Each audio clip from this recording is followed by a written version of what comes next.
কি করছো কি করছো?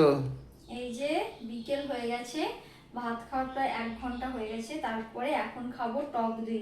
দেখো বাটিতে নিয়ে নিচ্ছি পরিমাণ মতো টক দই। আর তোমরা চাইলে ঘরেও পেতে টক দই বানাতে পারো, আমার ঘরে ছিল না তাই কেনা টক দই দিয়ে করছি। এই দেখো পরিমাণ মতো টক দই নিয়ে নিলাম। এরপর লবণ মেশাবো। আমি এখানে পিঙ্ক সল্ট ইউজ করছি, তোমরা বিট লবণও ইউজ করতে পারো। অল্পই দেব। এই যে এবার এটা মিশিয়ে খেয়ে নিতে পারো, কিন্তু আমি এর সঙ্গে অ্যাড করব চিয়া সিড।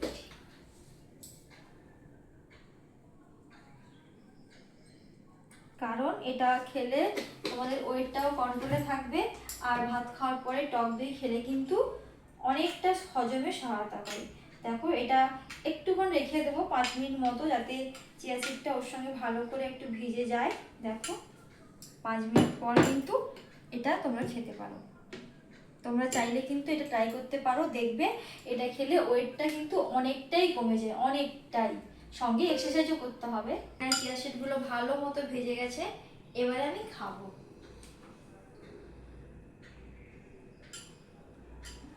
খেতে কিন্তু খুব সুন্দর লাগে, তোমরাও কিন্তু খেয়ে দেখতে পারো, আমার তো বেশ ভালো লাগে।